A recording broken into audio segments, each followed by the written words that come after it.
Greetings and welcome to the Glendale Water and Power Commission meeting. Today is August 2nd, 2021 at 4 p.m. And to help to slow the transmission of COVID-19 and to protect the health and safety of the community, Glendale Water and Power Commission meetings will continue to be closed to the public for in-person attendance. The public, you are encouraged to watch and participate from the safety of your homes to practice social distancing.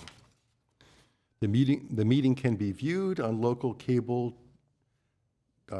charter cable channel 6 and AT&T UVerse channel 99. Streaming in high definition online at glendaleca.gov/live, youtube.com/myglendale, and a free app called Screenwave on Apple TV, Roku, and Amazon Fire devices. Choose Glendale TV from the menu. For public comments and questions during the meeting, call 818-937-8100. City staff will be submitting these questions and comments in real time to the appropriate person during the Glendale Water and Power Commission meeting. So thank you and welcome. Can we have the roll call, please? Before I proceed with the roll call, and for the record, Commissioners Jasmadarian and Peterson will not be participating in today's meeting. Commissioner Kidikian? Present. Commissioner Law? Present. President Flanagan? Here. Next item, please. Item 2, consent items. 2A, approval of the September 24, 2020 special meeting minutes. Do we have a motion to approve? I will so move. I second. Item 2B, approval of the February 1st, 2021 meeting minutes. I so move. I move. Okay, I'll second. 2C, approval of the March 1st, 2021 meeting minutes. I so move. I second. We have a tango going on there. Pretty nice. Mr. President, members of the commission, if you prefer, you may approve all of them together as the consent agenda. It is entirely within your prerogative. I will just note that there was one meeting at which I was absent, which I believe was Thursday, September 24th of 2020. But I did check all of the meeting minutes for meetings where I was present, and they all looked very good. I did as well. So do we have a motion to approve all of the meeting minutes? We do. I move to approve all the meeting minutes. Very I will good. second that. Very good. Move on to the next item. Next item is 3, GWP Commission and staff comments. Okay, commissioners. Commissioner Lal, do you have any comments? Not at this time. Thank you, Commission President. Commissioner Kadikian? No comments, thank you. Okay, very good. Well, just certainly want to welcome Mark Young as our new general manager. That's fantastic. We welcome you and wish you all the best as this utility is in really an exciting time of transition. So welcome aboard. Thank you, Mr. President. Are there staff comments at this time? Mr. President, members of the commission, I would like to thank staff for all the hard work that they've done in order for the Shoal Canyon final environmental impact report to be completed. It was released today. And for those that want to see it online, it's at glendalebiogasgeneration.com. That would be glendalebiogasgeneration, all one word, .com. Very good. Any other comments from staff? Shall we move to the next item? Item 4, presentations. 4A, Water is Life, Art Contest Winner Recognition.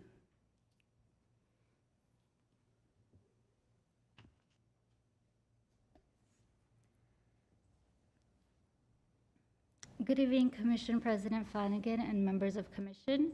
I'm Varsanik Avetisian, Community Outreach Associate at Glendale Water and Power. I'm here today to talk about GDP's participation in the Metropolitan Water District's annual Water is Life Student Art Contest. As a member agency of MWD, we chose to open this art contest to all K-12 grade students of the Glendale Unified School District. Students were asked to submit artwork portraying the Conservation Water-Wise theme, Water is Life. This contest was a great opportunity for GDP to connect with local students, especially during the pandemic, and for students to learn about the importance of using water wisely. Students did a wonderful job capturing the value of water in beautiful works of art. From the 30 entries received, GDP staff selected one first-place winner, as well as 12 finalists whose artwork was submitted to MWD for consideration in their annual student art calendar. We could only submit up to 5 art pieces for each grade level category. We submitted 5 entries for elementary grade, 3 for middle school, and 5 for high school. We are thrilled to celebrate this year's winning young artist. Our first place winner is Evangeline Quoi, a 4th grader from Verdugo Woodlands Elementary School, who is attending this meeting from her home. Our staff loved Evangeline's artwork and her slogan conserve water to save life. She was very creative in placing water conservation tips such as don't leave the water running and take short showers in her artwork. We want to congratulate all our contest participants, and we hope that they participate next year. Our grand prize winner will receive an Amazon Fire tablet, and all our participating students will receive a GDP goodie bag with a reusable water bottle and conservation coloring books. To view GDP's winners gallery, visit www.glendaleca.gov/art contest 2021. Thank you. Well, thank you very much. And Evangeline, you are an amazing artist and an amazingly creative person, and we are certainly relying on your generation to come forward with the kind of messaging that's going to lead us to a truly sustainable future. So congratulations. We wish you were here in person. It's great to see your face on the screen. And let's see, I've got your piece of art here, and then you've got a plaque here that you will be, I guess, picking up at City Hall at your convenience or at your parents' convenience. So congratulations. And then I think what you really want to pick up probably is this tablet that you won, right? So you can keep on reading and learning and carrying on. So thank you so very much for participating. Thanks to all of the students for participating in the contest and for messaging this important message in our community. Congratulations. Thank you.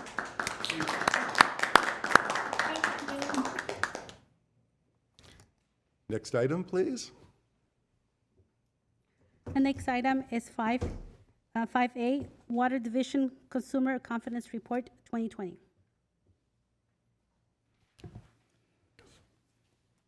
Yes, Mr. President, members of commission, I will ask Michael DeGhetto, Chief Assistant General Manager of Water, to present the report. President Flanagan, members of the commission, I'm actually going to ask our water quality manager, James Sines, to come up and give this report. His group, along with Varsanik's group, puts together this report every year.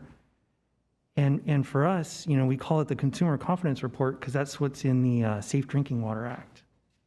And I know a lot of times people get confused because I guess we also do electric here, but for us, what it means, it's the water quality report. And normally I'd have the whole water quality group here, which is actually a very small section, and I'd ask them to stand up and introduce them. But since, you know, we're doing all this stuff with the mask, I just have James here to come and give the presentation. So.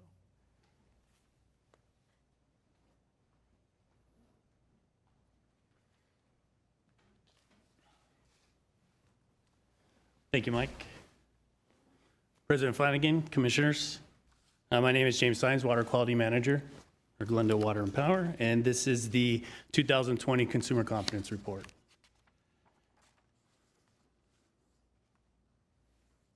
So I'd like to start off with just a little overview of the presentation. We'll begin with, let's see, there we go, with the history of the water quality, some regulations, the Consumer Confidence Report, and then we can end with some questions you may have. So some history. Prior to the 19th century, you know, water quality was based on aesthetics. You know, if it looked good, it smelled good, it tastes okay, go for it, drink it, everything's fine. And water was not considered a source of disease. Usually illnesses were contributed to miasma, which is just vapors from from the ground in the swamps, kind of like the little stagnant smells that you see in the air, and people would attribute their illness to things like that. It wasn't until the 1800s when people started dying from cholera. And one, Dr. John Snow, he believed these diseases to be waterborne. All his colleagues thought he was crazy, and he was able to pinpoint the source of disease from a pump station or from a water pump in the street. And once they were able to eliminate that pump, the spread of disease stopped. And some of the regulations throughout the years, in 1948, the Federal Water Pollution Control Act is the first major U.S. law to address water pollution. And 1972, the Clean Water Act. It amended the 1948 Federal Pollution Control Act and protects U.S. waters from pollution. In 1974, we have the Safe Drinking Water Act, which protects all drinking water. It sets primary and secondary standards for water quality, and it is forced by California's State Water Resources Control Board's Division of Drinking Water. The Safe Drinking Water Act sets primary and secondary standards. Primary standards are more health-related, limited to short-term and long-term health effects. Some of the acute short-term health effects would be like viruses and pathogenic bacteria. Some of the long-term health effects like carcinogens and skin irritations. Secondary standards are more nuisance-related, more aesthetics, taste, color, odor. The Safe Drinking Water Act is what Glendale uses to stay in compliance with all state and federal regulations. We collect thousands of samples each year, run thousands of tests for both regulated and unregulated constituents of the water. A large percentage of these samples are microbiological. We work to prevent a bacterial growth in the water by maintaining a disinfectant residual, either chlorine or chloramines.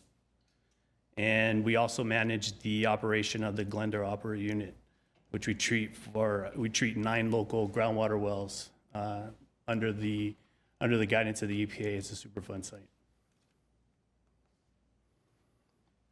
Consumer confidence report, it contains previous year's sampling. So this year's consumer confidence report will have all the results from calendar year 2020. Some categories will be the detective regulated contaminants, detective unregulated contaminants, a summary of the citywide sampling plan and data, and other detected constituents of interest. We've also have some other information about other constituents, and we also have a section for just frequently asked questions. The Consumer Confidence Report is available every July 1st and can be found at glendalewaterandpower.com. And hard copies are also available by request by calling 855-550-4497. And with that concludes my presentation. Are there any questions? Thank you. Commissioner Lal, any questions? Thank you very much for that report. It was very informative, and I don't have any questions at this time. Thank you. Very good. Commissioner Kadikian? No questions, thank you. Okay. Thank you very much for the report, and thanks for what you're doing in keeping the water safe in Glendale. I don't know anything about it, but it seems very, very complicated. It seems like there could be contamination throughout the system. When you sample, are you sampling? How do you sample? Where do you sample? So based on the size and number of service connections in our water distribution system, we have a set number that we're required to. So out of the entire distribution system, we select areas in different elevations and just different parts of the city. So service size for our distribution system, we collect about 37 samples for a weekly bacteriological test, and those samples are throughout the distribution system.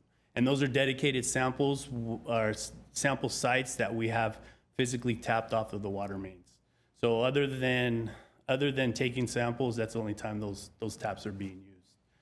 We also collect samples at our water sources, and we check the water quality of the water that we purchase from MWD as well. Throughout the week, we conduct numerous tests at our storage facilities throughout the system. So if you see the tanks up in the mountains or the ones that you don't see that are underground, where our crews are out there every day collecting or testing some type of sample. And then are we finding anything when we do that?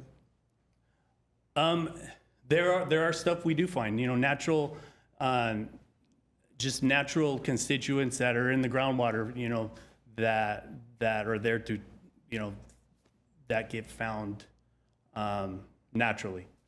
So for example, nitrate's more of a concern for most water systems, and we do have detected levels of nitrate. However, they are below the threshold of any health concern.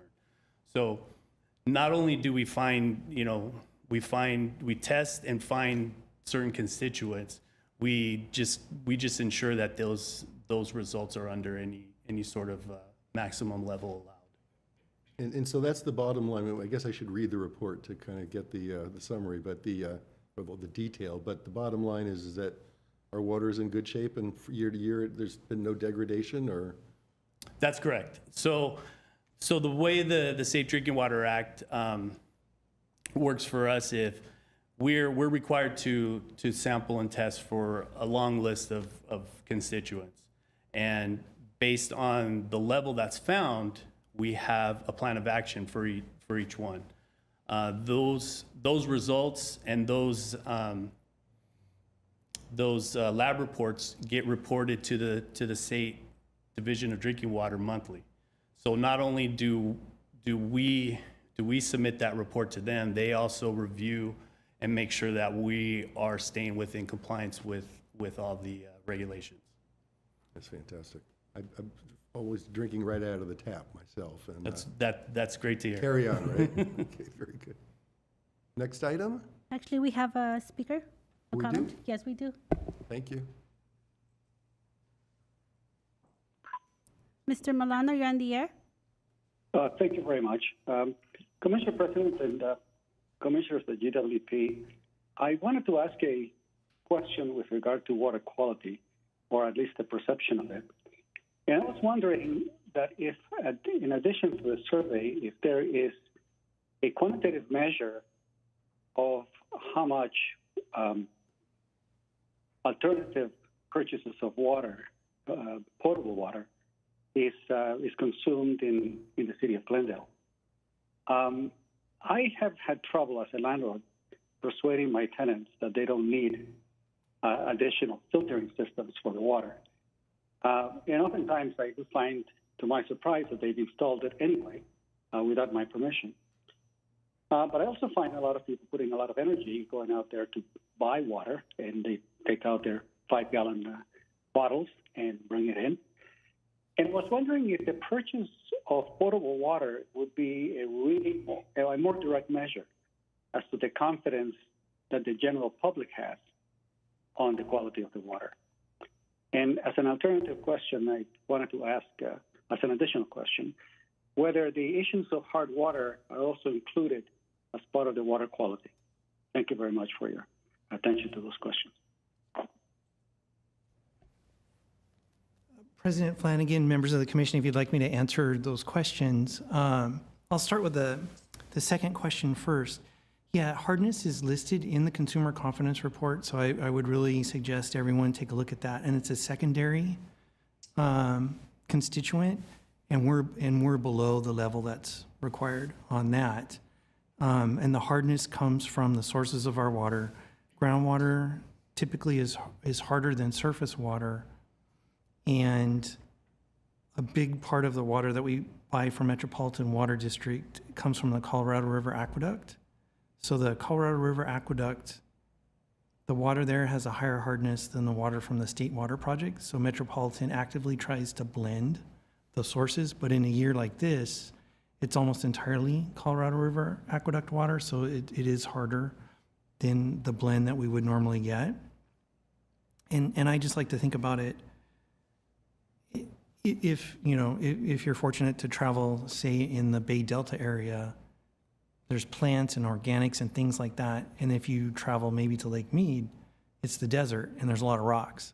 And that's just how I think in my head. It's like, oh, the water from there is harder than the water where the plants and the organic matter are. And that's just a good way to think about it.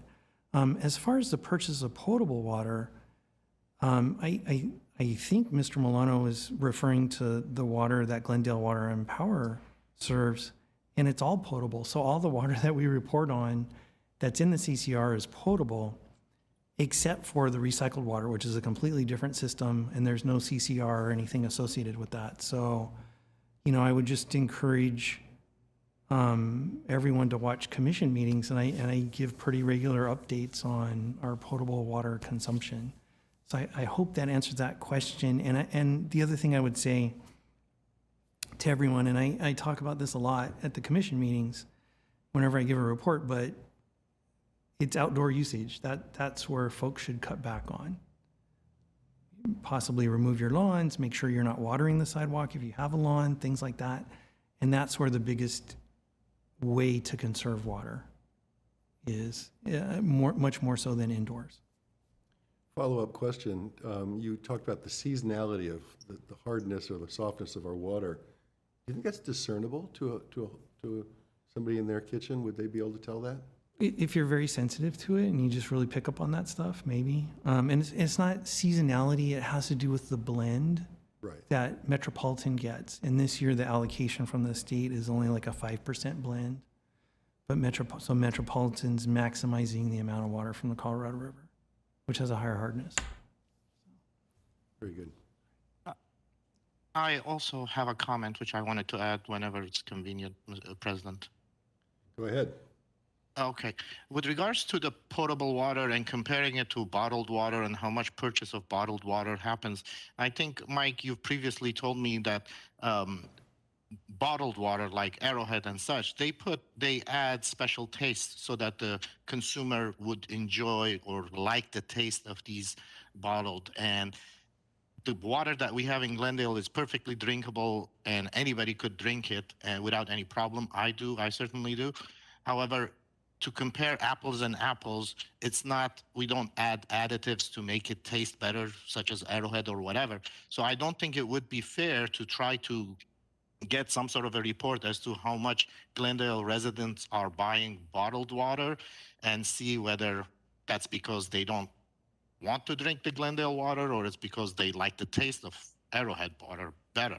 So I'm not sure if we can provide that kind of a report that Mr. Milano is asking and of how much benefit that would be. That's just an additional comment. President Flanagan, Commissioner Kadikian, thanks for paying attention to my answers from 2 years ago. No, definitely you're right. So bottled water is a product that maybe you would substitute for buying a soda. And the manufacturers of those products want their product to taste the same every single time that you get that bottle of water. So they actually remove almost everything out of the water, usually like through reverse osmosis or some other process, and then add back a recipe of hardness and chemicals and things like that to make their water taste the same every time. So it's a totally different product than our product. We're providing potable water, and taste isn't even one of our standards. But having said that, Metropolitan Water District just won like first place for like the taste of municipal drinking water in like a national competition. National competition. Yeah. Very good. Anything else on this subject? Hearing none. Next item, please. The next item is 5E, the water conservation as a way of life.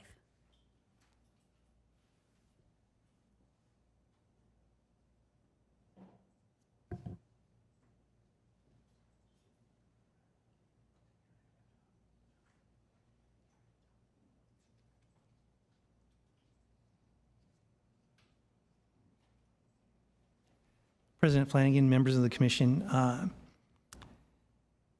This presentation is really related to a set of regulations. So I'm just going to kind of go a little bit through the background and then what those regulations are about.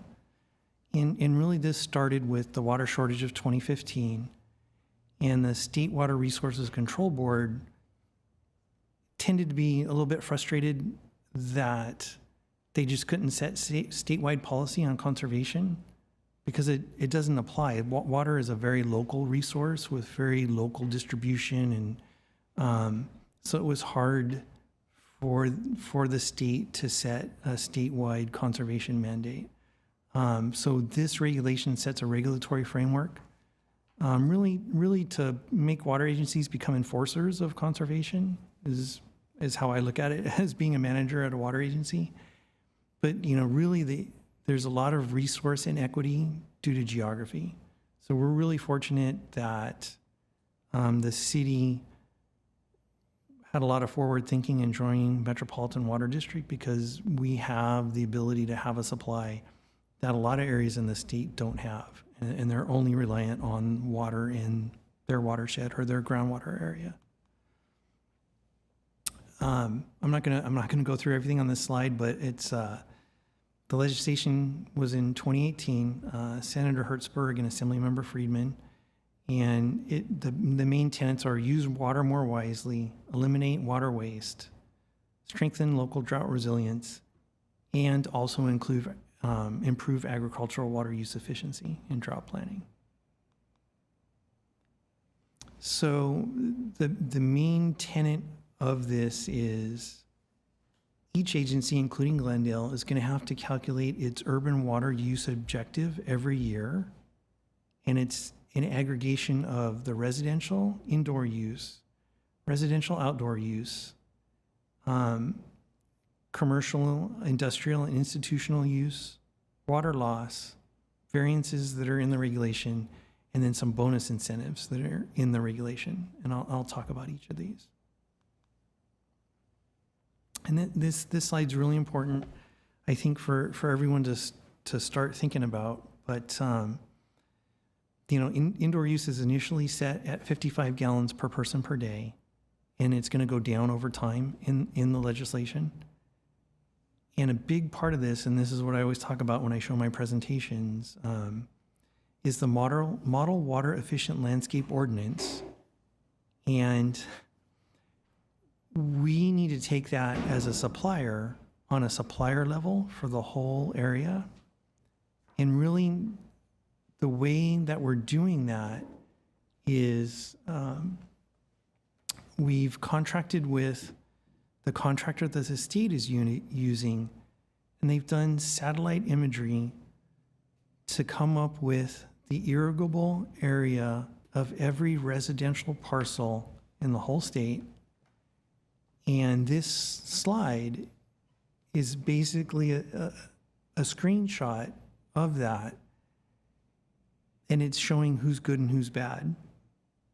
Now, when we put in our AMI system, I know there was a lot of pushback from the community about being Big Brother. And in order to comply with this regulation, it has to be even down to the level of we're going to have, at least internally, a screen that shows who, quote unquote, is using too much water compared to someone else. So I just wanted to be very publicly and open with that. Currently, we don't have it tied to our AMI data yet, like we're doing like a data dump, so it's static, but ultimately we're going to integrate it with the AMI so it'll be more of a dynamic tool that we'll have. And really it makes a screen that's similar to what a lot of folks have signed up for, where they could look at home, how much water they're using. We're going to have a dashboard that tells us kind of system-wide for all the residential customers. And then the other issue related to this is the state only paid for the satellite imagery for the single-family residential. We're going to have to work with this vendor to get the rest for the multifamily and for the commercial irrigation data, including things like the parkways and whatnot in areas that the city has irrigation on. in addition to all that, there's been multiple work groups, and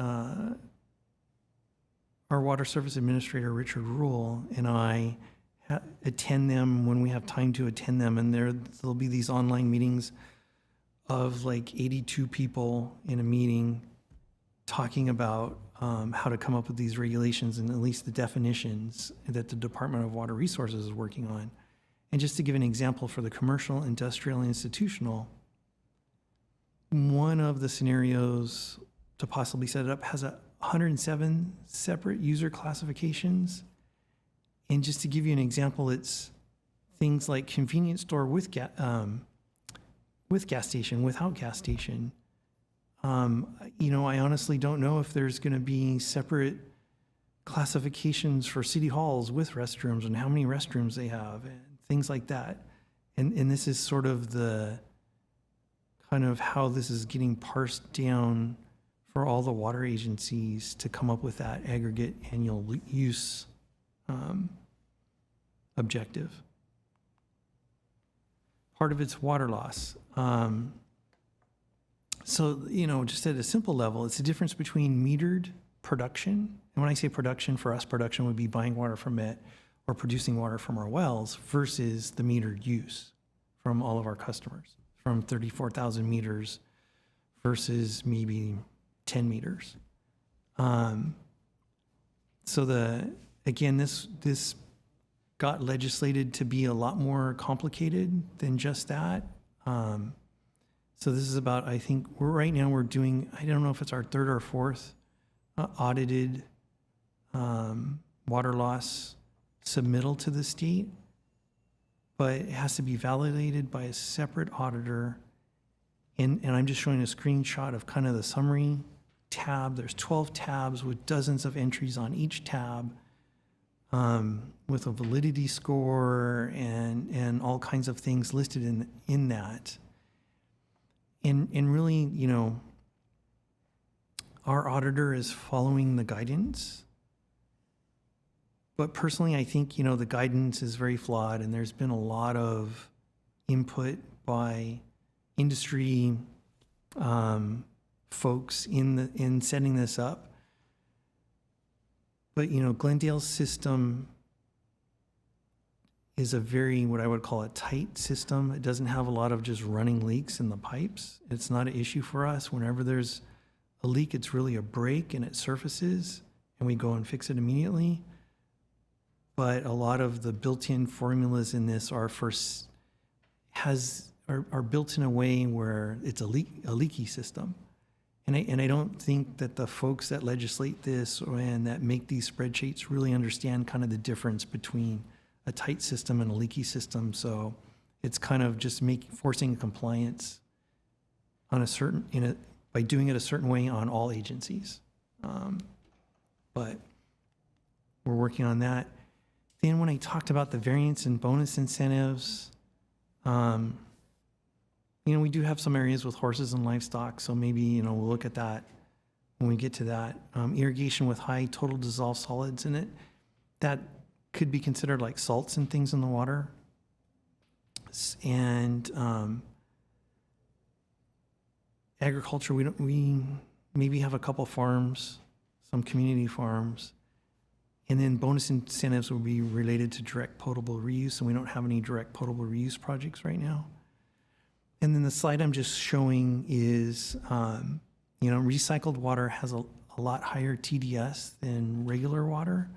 And so we have a salt and nutrient management plan with the Regional Water Quality Control Board, and it's basically driven by recycled water use in our area. So that's when they talk about irrigation with high TDS recycled water. Tasks associated with implementing, making water conservation a California way of life.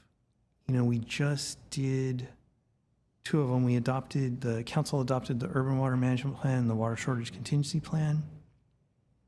So our next milestone is our annual water shortage assessment will be due June 1st of 2022. And then after that, it ramps up. We got November 2023 and then January of 2024, about what demand management activities we've implemented at that point. So what's next? You know, when the imagery for the non-single-family residential comes available, we're going to have to maybe do a change order or another PSA with the consultant that has that imagery. We've got our first annual supply assessment June 1st next year. We're going to need help from other city departments of enforcing that model water efficient landscape ordinance, because the water utility doesn't enforce that. That's like a planning function. In the future years, we're going to need additional staff because there's going to be an expectation of visiting all those commercial users and helping them be efficient at their hair salon or at their restaurant, or, you know, whatever kind of those 107 users they are. And starting in 2024, the state might start issuing informational orders and then conservation orders in 2026 if we're not meeting what our efficient target is for the year. And that's a lot, but any questions anyone has, I'd be happy to Thank you. answer that. Thank you very much. Commissioner Lal, any questions? This is a lot to take on board. Thank you for the very detailed information. I have a couple of questions percolating. But I guess the first question that I have is, you know, in the media right now, we're getting some really frightening images of empty reservoirs, especially in the northern part of the state, and dire warnings about the fact that we're in a profound drought. You only have to go outside to see how incredibly dry it is. And I'm just wondering, while I'm thinking this over, can you speak to where Glendale is in terms of mandatory water conservation, and what are the discussions happening within the city about, and within your department, about how we're going to address the drought, even if we don't have a water shortage at the moment. We are certainly, the state is certainly in a very serious situation in terms of lack of rainfall. President Flanagan, Commissioner Lal, so we're planning on going to council on August 10th to recommend going to phase 2 of mandatory conservation. You know, as I've presented before, we've done a very good job investing in our water infrastructure in conjunction with metropolitan water districts to be able to have water stored.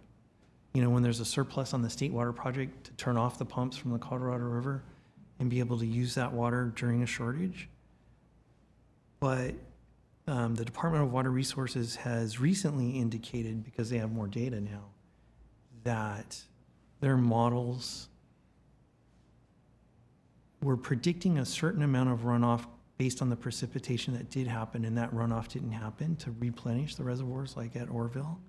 So they're considering a 0% allocation on the state water project starting next year. So it makes sense to store some of that water that we've saved, even to have more for next year. Right. What will phase 2 require? It'll cut back to 3 days a week, 10 minutes per station. So right now, you know, we're on our phase 1, which is really no water wasting, and there's a whole slew of items that you can't do during phase 1, and then this will restrict the watering days. I'm sorry, Commissioner Lal, I jumped right in there. Do you have more questions? No, I mean, I think it makes sense, and I think that when the state is in the grip of a profound drought, such as the one that we're experiencing right now, it's really important that citizens feel that they're empowered to, in their own way, contribute to conserving water, even if there isn't an immediate water shortage, but to have that consciousness going forward that we've got to prepare for the eventuality that if the drought continues, we could have future water shortages. It makes sense to push ahead with conservation sooner rather than later, and engaging our ratepayers, engaging our citizens in addressing this collectively as a community is incredibly important. So I'm glad to hear that that step is being taken. President Flanagan, Commissioner Law, that's a good point. We have continuous programs on our website for anyone that wants to remove their grass. It's $2 a square foot right now, and it's been like that for a couple of years. This is why I always end on this slide. I mean, that's the easiest and fastest and quickest way to conserve is to take out your lawn and have appropriate plants for the area. And it has the biggest impact. And this legislation came out during 2015, the last time there was a shortage. And it's supposed to be the mechanism to use water efficiently. Basically to use the amount of water you should be using and not really waste it. So. Commissioner Kadikian, do you have any questions? Yes, I do. Thank you, Mike. Thank you for the great presentation. I'm always excited when I see data. When you add to it satellite imagery, it's just more exciting to me, at least. With regards to the satellite imagery, I think you said it's purchased, but is there a way that we can make this information available to the public so that people could take a look and see how much they're overwatering compared to their neighbor next door, and they look at their neighbors next door, the grass is okay, there's no need to overdo it on my lawn. So I don't know if that is an option that's available, but I would certainly like to have that satellite imagery data available for the public so that maybe they could just log in, type in the address like a Google map and take a picture of how much they're watering and how much their neighbors are watering. That's just an idea I'm passing on. I don't know if it's available at this point. Maybe you can tell me that first. President Flanagan, Commissioner Kadikian, actually we're legally prohibited from sharing individual users' data with other people. So there really would never be a functionality of looking on a website to see what your neighbors are doing. But we do send out mailers already that give you a comparison of how you're doing to someone with a similar home. I would imagine all of you have received those. A smiley face, a grumpy face, and maybe a sad face, right? Is that the... Yeah, I understand, but I think those satellite imagery is, as I saw it on slide 5, it's incredibly informative on a snap like that. You just quickly see everything. But okay, I understand there's legal hurdles, but it's just public information. If some satellite company can take that picture and sell it to whoever buys it, I don't know what kind of legal prohibition there would be after that, but again, the legal department could check on that. I think the prohibition is that we've given them the user data that we tie in our database to that image. They don't, if you see what I'm saying. Yeah. I see, but again, if somebody could just buy that picture, we could post it, I guess. It's public information if it's payable, purchasable, or they give us the right to it. Anyways, that's fine. The second question I had was with regard to water loss, and I understand the percentage, and it's very little in Glendale. For example, we pump 100 gallon, and technically, if we deliver all that water to the consumer, the meter at the consumer should read 100 gallon, but sometimes maybe it reads 99 gallons, so we've got 1% water loss in that delivery. What's our percentage, and do we have a history performance? Is it going down, going up, steady? That's the question. President Flanagan, Commissioner Kadikian.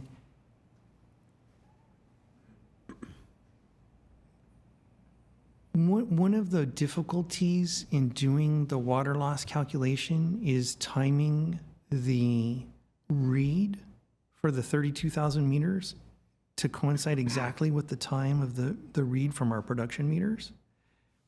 And we've been having some issues with the AMI data at the field level from customer meters, and that's been putting error back into our numbers. So right now, we're above 6%, but when all of our AMIs are operating, we're down around 3%. So those are what they would call apparent losses. Because we're having difficulty, we're using, say, a monthly read literally from a meter reader for a lot of the usage now, instead of those hourly reads from our AMIs. So I'm very confident that we're still around 3.5%, definitely under 10. But the data and the reporting that we're showing is getting up closer to 10. But those are apparent losses. They're not real losses. Okay. All right. The only other final question I have is with regards to, and it ties into the water loss issue we talked about, and is with regards to when we are doing the testing of the quality, are we also testing at some point at the consumer location? Because testing, let's say, 500 consumer locations for the water quality, are we getting brown water, which may indicate leakage, seepage, or loss of some sort? Do we do that kind of stuff? Or at least on our phone call centers, do we get reports of brown water coming, and do we go and investigate? President Flanagan, Commissioner Kadikian, you snuck in more than one question into one question, so I'll answer each of those. So we actually have, as Mr. Sines mentioned, we have dedicated sample taps. So we don't go into residences to take samples, except when we do the lead testing. We get residents with homes that meet a certain criteria for age of the home that do the lead sampling.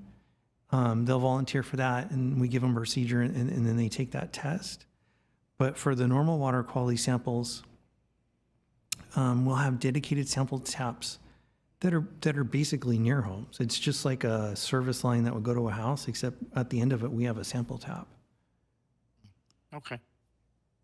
And I forgot what the other question was. Brown water report at the call center? Yeah, so if anyone calls in for that, maybe we had a main break or a hydrant hit and it made some brown water, definitely they call in and then we'll investigate that. And it won't be just James's group.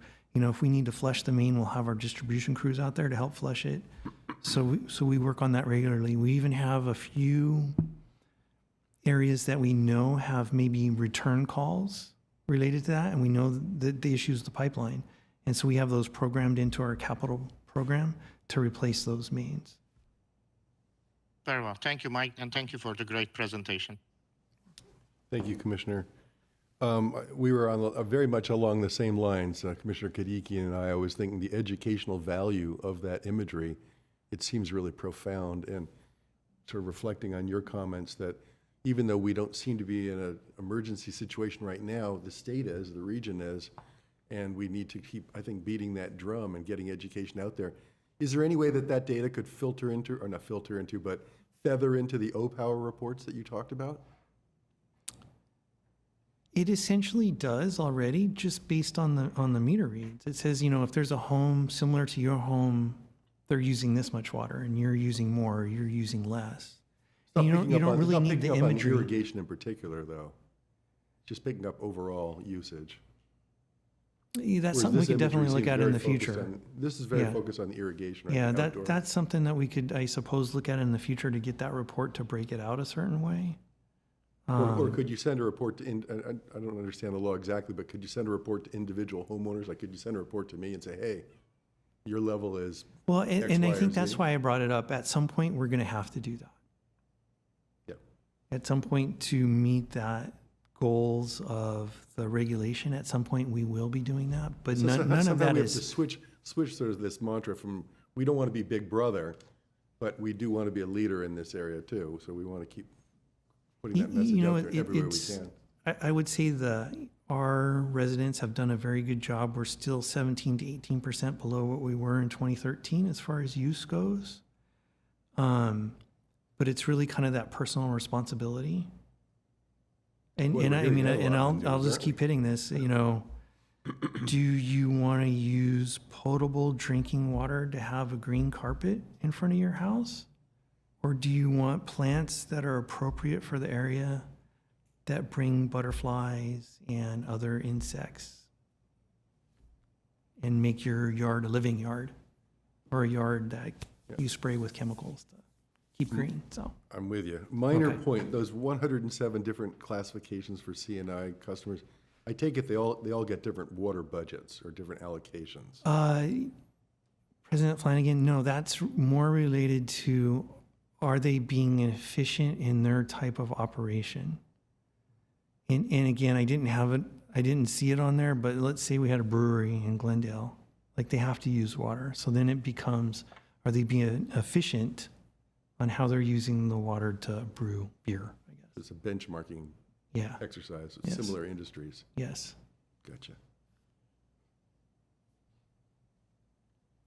And my last question is, what is direct potable reuse? So currently, recycled water comes from the water reclamation plant, and which is wastewater. It's treated to a tertiary standard, and the water from our reclamation plant is permitted even for body contact for recreation, but it's absolutely not permitted for drinking water. So it's a completely separate system with its own set of regulations. And there are regulations in place currently where if you had a very large surface water reservoir, which is untreated water, and you went through the permitting process, you could treat that recycled water to a higher level and blend it with that water before it goes to the surface water treatment plant. At some point, maybe 5-6 years down the road, regulations are planned to be established where if you treat that water enough, you can put it straight in the drinking water system. So that's what direct potable reuse means. Gotcha. Any other questions or comments on this item? Hearing none, thank you very much. Next item, please. Next item is 5C, Grayson Repower Project Update. Yes, Mr. President, members of the commission, I'd like to introduce Howard Wong. He's our utility risk manager. He'll provide the presentation today.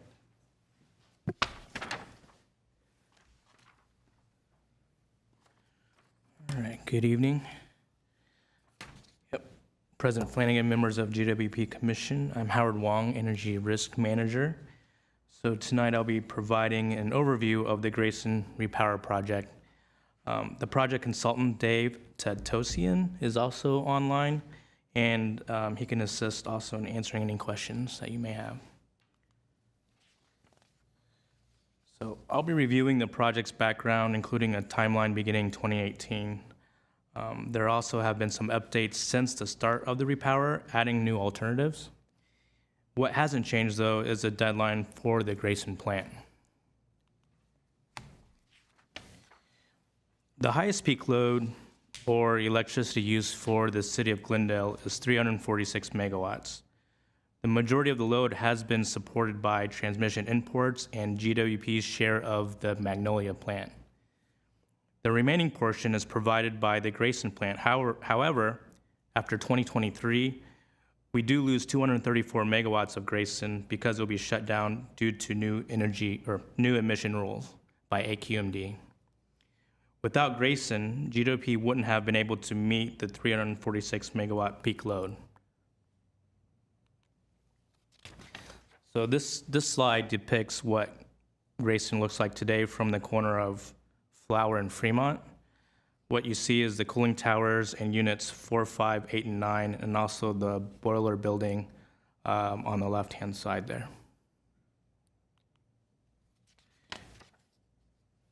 So here is the timeline since 2018. The environmental impact report was presented to City Council in April of 2018, followed by the RFP for cleaner energy. AQMD's rules were amended at the end of 2018 as well. As part of the clean energy RFP, Franklin and Lime programs were approved in October 2020, as well as funding was approved for the Repower Alternatives 7 and 8 in December 2020. GWP was asked to complete an 100% clean energy by 2030 study, and the study was presented to City Council in March of this year. Next would be the partially circulated and final EIR presentations and hearing.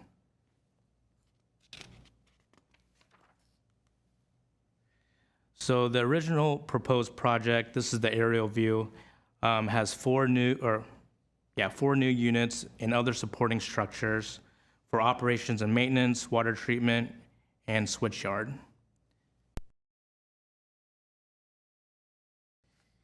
And similar elevation here, depicting the simple and combined cycle units and the exhaust stacks, also from Flower and Fremont Streets. The original proposed project provided 262 megawatts from 2 combined cycle and 2 simple cycle units. This proposal would be able to meet peak load and contingency requirements using existing resources with the best information known at that time. And this was the most optimal solution.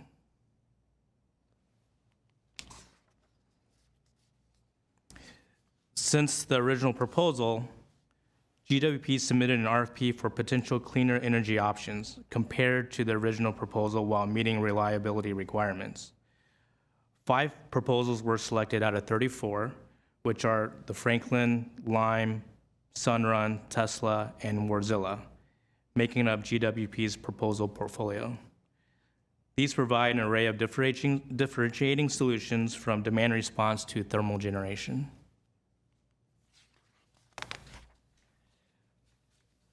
The clean energy RFP encompasses both commercial and residential customers. So the capacity requirements are met through energy efficiency, such as efficient light bulbs, demand response through HVAC control, and the virtual power plant from solar and battery storage. However, it will take time to reach those contracted capacity amounts due to customer engagement and also installation requirements. The availability of the installed capacity will vary and may not be called upon at the same time. But for planning purposes, we do use 30 megawatts peak capacity just as a conservative number from these programs. And we're still in negotiations with Sunrun and also exploring additional solar options. So I did mention new rules from AQMD. The rules governing emission controls were amended late 2018. So basically, older units have to abide by today's emission standards. So GWP is required to provide AQMD the future plan for Grayson by June 30th, 2022. And these are other options with the exception of Grayson Unit 9.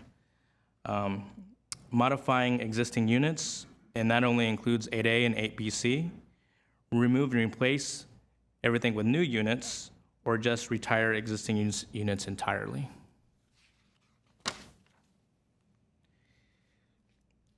So recommended by GW Commission, the Integrated Resource Plan was adopted by City Council July of 2019.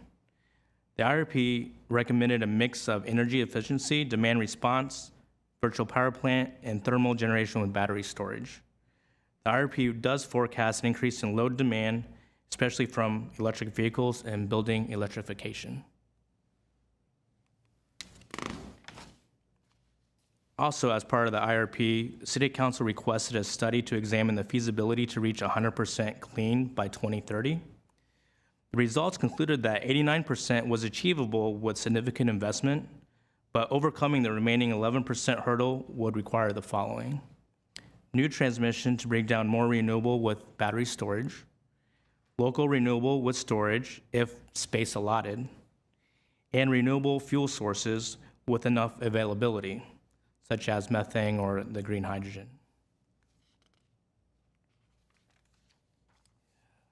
The City of Glendale experienced an unfortunate event in 2019 which lasted a few days. Rolling blackouts caused by a transformer failure with a 34.5 kV line outage coupled with high system loads. So to prevent this in the future, a new switching station was also added to the EIR as part of the alternatives. The space will be available once the thermal phase of the repower is complete. GWP, as part of the Intermountain Power Project, will see an increase in transmission capacity as part of repowering of IPP.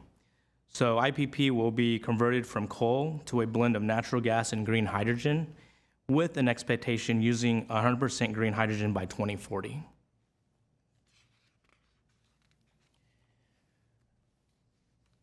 During further evaluation, the existing boiler building was deemed a discretionary historical resource by GWP.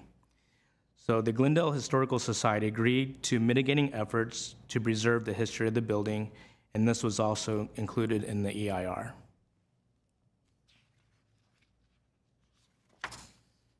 So getting into the alternatives, apart from the original proposal, there are two new alternatives. Both include thermal generation and battery storage. Both require the boiler building to be removed. Both qualifies and complies with the revised emission control limits.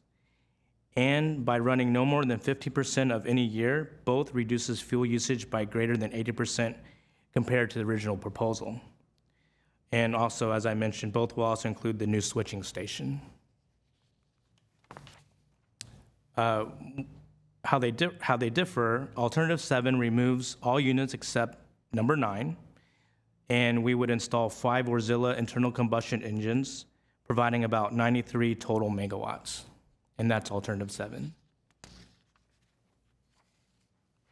And this is the visual elevation for Alternative 7.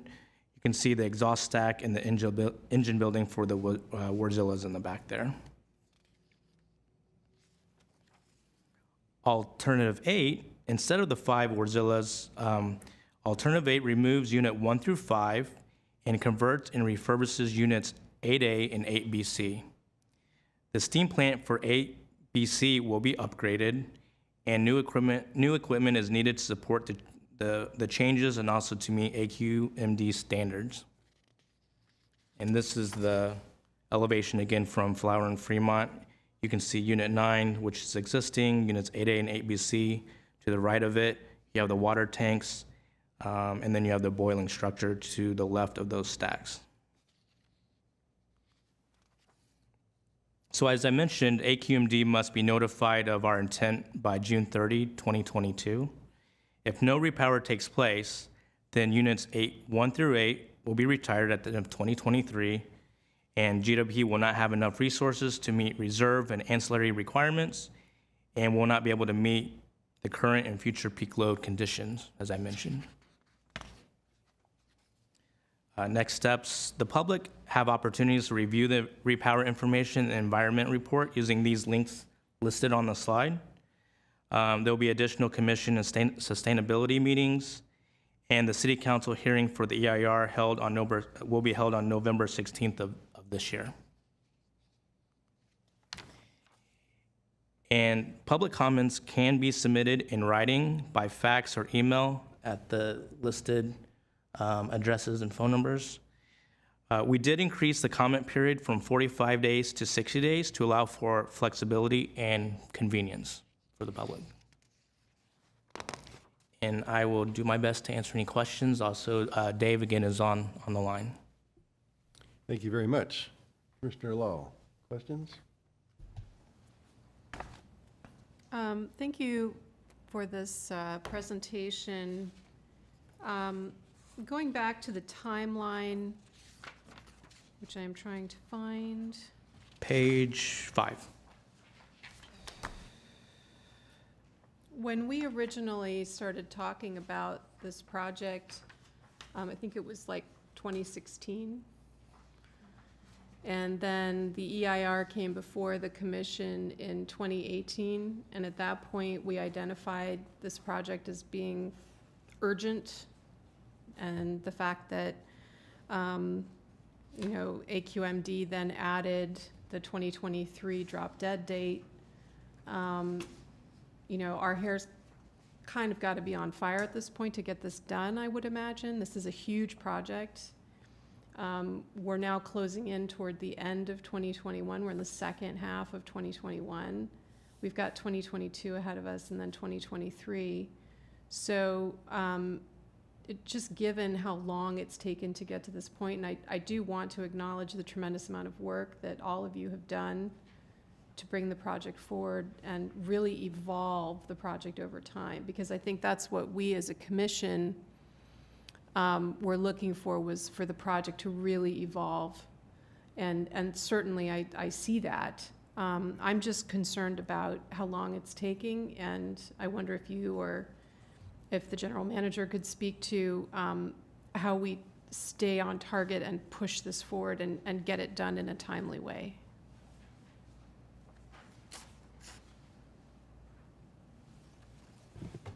Yes, Mr. President and members of Commission, Commissioner Lal, we had staff work diligently to figure out a timeline for us to be able to get final approval for the EIR and commence the process. It's tight, but it seems that if we delay a little bit here, we're going to run into Thanksgiving or Christmas. So we have to make sure that this timeline is extremely tight. Bond financing is a big issue. And then we have a lead time, especially with the effect of coming out of a COVID situation in this pandemic. The lead time seems to be being pushed out for the hardware. So we're in an extreme crunch. We think we can take care of it, but we've lost all ability to push the kick the can down the road. We have to act. We have no margin for error left. There is because none of- left. Yeah. I had brown hair when we started, I just want to say. And I think you did too. I thought it was going to be easy to get done. And I hope I get done before I retire. Don't say that. Please don't say that. Of the alternatives, does GWP have a preference?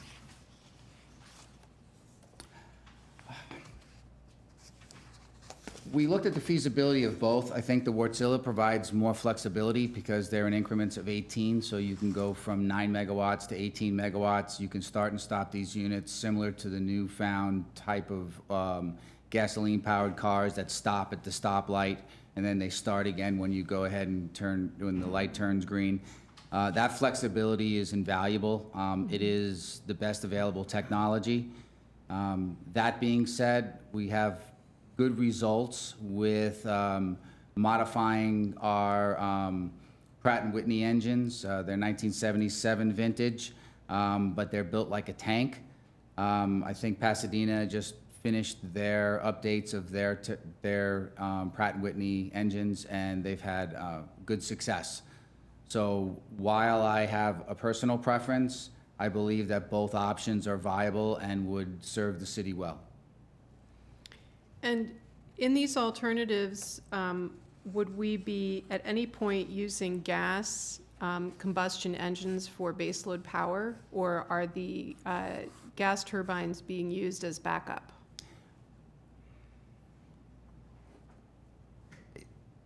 It depends on how you define baseload. Baseload to me is something that's on 365 days a year, or 87, 60 hours a year. Right. This would not be that type of unit. These units are designed to be running for 10 to 15% of the time. And basically what would happen is during wildfire outages on a transmission system, when we have transmission limitations, we'd be able to use those units. When we're hitting the 350 megawatt peak or greater, we'd still be able to use those units. But the most of the time during the year, we would be importing power because we're buying so many renewables and utilizing our remote transmission to bring them in. And when you add to that the storage that we're going to bring in to Grayson, we'd be able to utilize more of our renewable assets through the nighttime, and that's the trick. Right. And that's one of the reasons why we bought geothermal. If we're going to buy this 300 megawatt hour battery, that's going to be a very big battery. We'd be able to load shift, and we'd be able to supply the city with renewable energy on an hourly basis, which was one of the requirements on the 2030 report. Yeah, and I think that when we go back to those original conversations about the first project that was proposed, the fact that there was so much gas being incorporated as part of baseload power, running for, hundreds of hours a year, was very concerning to the commission. And rightfully so. Back then, the maturation of bulk energy storage hadn't materialized yet. A large battery at that particular time was 2 megawatt, 1 megawatt hour. That was a large battery, which we have at Glen Oaks. But now we have the ability to bring in 300 megawatt hour battery, which is still considerable size battery, but that would serve us well, which will allow us not to have the unit on for reserve requirements. Is there going to be a hearing at which the public could speak in person, or when would the public have the opportunity to weigh in person or virtually? I know people may want to submit comments electronically, or through the mail, but if they wanted to speak in person, is there an opportunity to do that? Commissioner Law, I'm not certain about actual physical presence in person. That's really going to depend on the evolving situation of COVID, obviously, but we're planning to have a meeting with the Sustainability Commission and the GWP Commission on September 9th. And that would be a presentation of the EIR and an opportunity for the public to comment on it in a meeting setting. But of course, you can always submit a written comment on the EIR once it comes out. And then we will bring it back to the commission for a recommendation on the final EIR at the conclusion of the comment period, so that folks can comment at that time as well. And then, of course, they can also go to City Council. Oh, okay, so I don't see that on the agenda forecast, but... No, the agenda forecast, I was just noticing it says no special meeting planned in September. That's not quite right. Oh, okay. In this PowerPoint, towards the back, there's a slide called Next Steps, a third to last slide, and that's got those various dates on it. But you said September 9th is when there's the joint meeting of Right. this commission and the Sustainability Commission. And is it August 5th, the Sustainability Commission? August 5th is Sustainability Commission, right? And so we would anticipate then the final EIR would go before Thanksgiving to City Council? Correct. Yeah, I think that's really important. Absolutely. I've We need a fallen into that recommendation. hole between the holidays with EIRs and, Right, yeah, right. want to get it done. Mhm. You said you have consultants looking for more local PV, so I'm assuming, is that within the city limits? President Flanagan, Commissioner Law, yes, we're looking for city-owned properties where we can put solar and potentially storage if need be. But we're looking for all opportunities that we can utilize city property. That'd be the first. That's the low-hanging fruit. And then we're also looking for ways to engage with the public on their properties to partner with them. But the low-hanging fruit is to look at our properties to try to streamline the process and get large, small solar, but large for residential, large-scale solar on our properties. And then finally, on the slide about the 2019 Integrated Resource Plan, it says that peak load is expected to grow to almost 400 megawatts. And is that a result of electrification of buildings and our vehicle fleet? President Flanagan, Commissioner Law, yes, I believe it was almost 500 megawatts on the P95 study, but that's very in line with what everybody's talking about with regard to electrification of vehicles and buildings. I was watching a video of Elon Musk today, and they said, basically, generically speaking, that the electrification of vehicles can double your load, and the electrification of buildings and vehicles can triple your load. I don't think that's the case in Southern California, because the north is where the heat is, and that's where fuel oil is and things like that supply it. But I can see our load going shy of 500. Wow, okay, so that's considerable. And then my question would be, with all of those additional demands on the system, we're also in a situation where the effects of climate change are affecting temperatures, especially later in the fall. And we have these heat waves coming later and later in the fall as the sun is going down earlier and earlier, so our PV production is decreasing as demand on the system is increasing.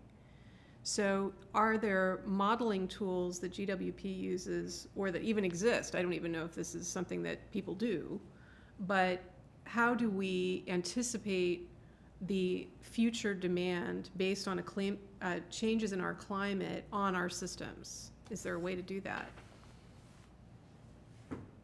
Or is that what the backup gas combustion engines are for, is precisely to meet that kind of variation in demand? I believe that's the challenges of all the modeling software, but most of the modeling software that are used by utilities are not at the hourly scale. And fortunate for us, we were able to get a software that went to the hourly scale. So we were able to make sure that in that 100% study, that the 89% was 89% on an hourly basis, which is a phenomenal number to be able to get to. And that incorporated the later and later heat waves with the shortening of the solar production. But I think that our battery fits in perfect with that ability. Right, because that addresses those gaps, the duck curve gap of demand going up right as production starts to shave off. That's correct. Right, okay. Yes. I had one more question, but I forgot it because I'm talking too much, so I'll take a We'll break. come back to you. Sorry. That's very good. Commissioner Kadikian, question? Yes, thank you. Thank you, Howard, and thank you, Mark, for answering the questions and the presentation. But I share the concern which Commissioner Lal said with regards to our not moving fast enough. I mean, I am concerned to a certain extent that we're beginning to suffer from analysis paralysis, and I don't want that to happen. Looking at slide 12, where the 2019 Integrated Resource Plan, we recommended already something to City Council, which City Council approved. What I'm seeing on slide number 12 and slide number 18, which is alternative 7, are not that much difference. Even the 93 megawatt thermal generation, which we talked about when we recommended to City Council back in 2019, was, with my understanding, micro turbines, we call them Mozilla engines, which I think we recommended 7. That's what GWP wanted. The environmental group wanted 5, but it doesn't matter the number. The idea was to have these quick engines that would come up on need basis, and and we put restrictions on it to make sure that we're not running these as a load, base load generation. And here we are 2 years later almost, and we're talking about alternative 7, which to me is pretty much the same, except for the switching, which in my mind, that's just a power management within Glendale. It's nothing to do generation or importing. So my concern is we need to move fast. Alternative 7 is not that much different from what was proposed and recommended in 2019. And yes, things are going to change. And that's why when we indicated with the 93 megawatt of internal combustion Wasilla engines back in 2019, that was the idea. And my exact words were, this is insurance. If for whatever reason we fail short on having the power we need, we've got these engines, they're our insurance, and we can turn them on and provide the power until we figure out where we need to go next. So here we are, we've got 2 years coming up. It sounds like 2023 is the drop dead date, and Sunrun negotiations still going on. I'm not criticizing anybody, but I'm just trying to point the urgency that we really need to move. And this alternative 7 is the same as what we recommended in my mind. Maybe you can enlighten me on that. But that's just a general overall observation on my frustration or concern. I don't want to be the commissioner who ended up being the person who slowed down this process and not have the power that we need when we need it. So we need to move as fast as we can. And yes, things are going to change. Better batteries are going to come, and more power is maybe needed for cars. But, we've got the staff, we've got the technology, and we've got the knowledge, and we can adapt. We don't have to figure out everything from now for 20 or 30 years down the road. Let's start. We've got a flexible plan, and let's move. And as things change, we will adapt. That's my comment. And if you could, if you want to allay my concerns about things not moving fast enough, I would appreciate it. President Flanagan, Commissioner Kadiki, yes, I feel your pain about it going slower than expected. I would be more comfortable if we were in the construction phase now than in the design phase. But I can't do anything about what happened in the past. I'm hoping that we'd be able to move through the formalities and get what we need to get done with our plan, and we should be okay going forward. Yes, there's going to be some gap issue that we're going to have because we're going to do demolition and construction, but once we get through this tunnel, I think we'll be in fabulous shape, and I do think that we'll be a model utility for others to emulate. I remembered my question. Do you mind? Very good. My concern was building on what Commissioner Kadikian said, due to the time lapse, that the EIR itself becomes vulnerable because the studies become outdated. So I don't know if any of the studies have gone stale. I mean, I realize there's not a lot of wildlife and things like that on that site, but I was wondering, are you in a situation where you have to redo studies because of the amount of time, or are we still within that time period where the studies are good to go? So Commissioner Law, so we did definitely take a look at that. We want to make sure the information's current. So anything that was out of date needed to be updated, we've updated. Things that are still current, and we've reviewed it with our outside counsel, is standing as is. Things that didn't change and didn't need to be updated. We've added some new sections to address new sections under CEQA law. For example, energy is a new section.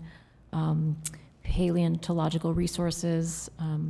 Those are the two that come to mind right now. But so we've updated it to make sure that the information is current. That's a great question. I mean, I think as soon as you're ready to start demolition, all of your commissioners will be there with hard hats and wrenches. All you have to do is let us know. Just text me. Because this is really important. This is so important. And I actually do want to make a request, which might sound a little strange, but I'd like you to think it over. I'm fascinated by the boiler building. I was completely entranced when I took the tour when I first became a commissioner. And I do think that the effects of our activities as normal citizens in this community are now global, right? The energy that we consume, the water that we drink, how we water our lawns, all of these conversations point back to the same issue, which is that the actions that we take in our daily lives have global consequences.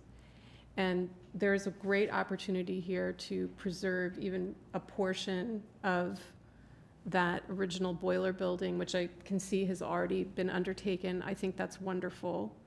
I think continuing to do events like Utility Day is really, really important to engage kids, just like you did with the water art competition. I love that because it engages our community in these very important decisions that we have to make about how we are going to build infrastructure that limits our impacts wherever possible on our planet. That's a really important part of living together as a community, and I think that if there's a way to preserve that boiler building, any piece of it, so that it could become an educational location, that would just be amazing, So Utility Day, here's how we did it in the past, here's what a battery looks like now. I just think it would be wonderful if we could do that, because I think education is really, really important when it comes to these issues. Thank you very much. I have one follow-up question, President Flanagan. Yes. With regards to, and this question is probably to Ms. Godinez, as to whether, in my mind, this alternative 7 is no different than what was presented and was approved by City Council. Did we need to go through all these steps and the idea here is not to blame and say, the idea is to make sure we don't fall in this trap. And I don't want to come back after city council adopts some other alternative 7 or 8, whatever they do. I don't want 6 months later, there'll be alternative 9, alternative 10. That's my concern. So the question is to Ms. Godinez, which is the attorney for GWP. Is there a need to even go through this alternative 7 or 8 discussion when alternative 7 is so much the same as what was approved in 2019?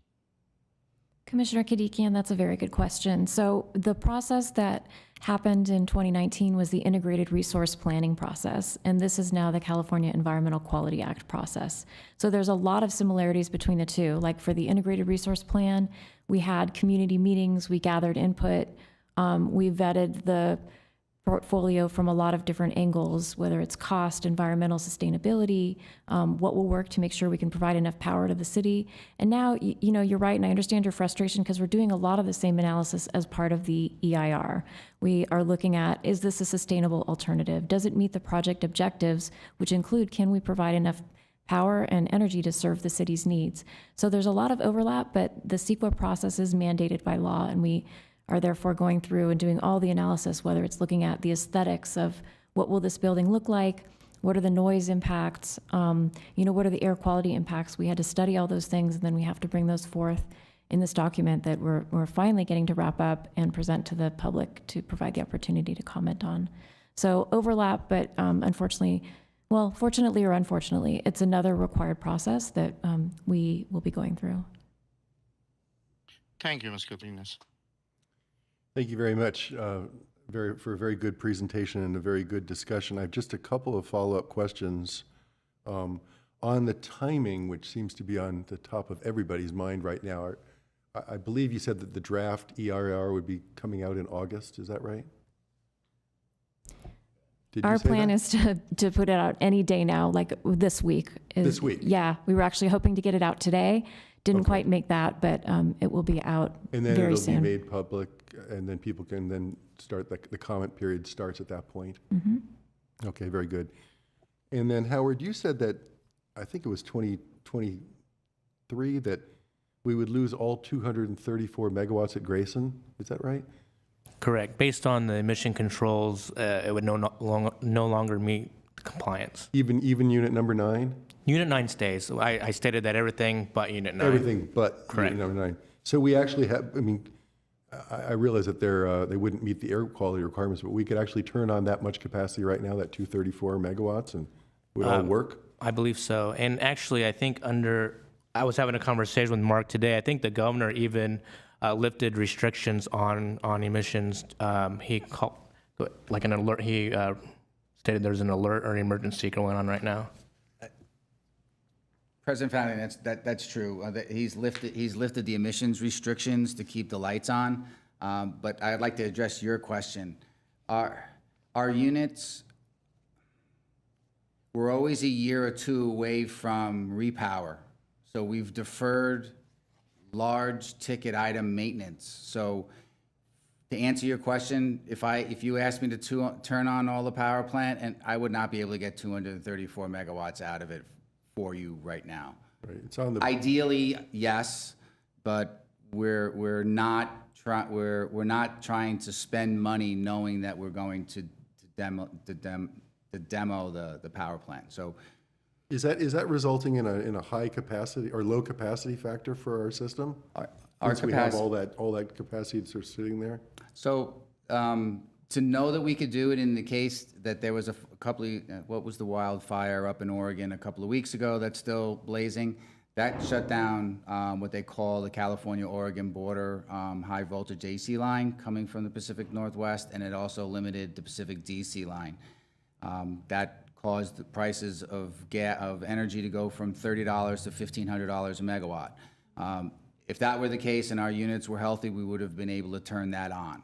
So that's why I wasn't sure how to ask Commissioner Lal's question of base loading. In the event that that were to happen, I would turn that on, and I would prevent us from being subject to that big price spike. So we're doing the best we can to keep those units alive and running so that we can meet our load, but it's becoming much more difficult, especially during this age.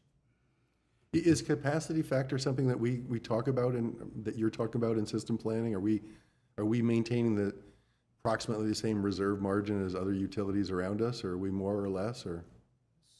So that's been a hot ticket item for a long time. In the CAISO, they have a different requirement for RA, resource adequacy, than we do in the Los Angeles Balancing Authority. Our reserve requirement is based on a single largest contingency, which is an N-1-1, if you've heard that term. In the CAISO, what they have to do is they have to procure reserve adequacy that's local, their energy is deemed delivered until there's such time that there's problems with transmission and they get curtailed. A perfect instance of that is last year we bought 50 megawatts at Meade to meet our load, knowing it was going to be a very high load day. And unbeknownst to us, that energy was being sourced out of the CAISO.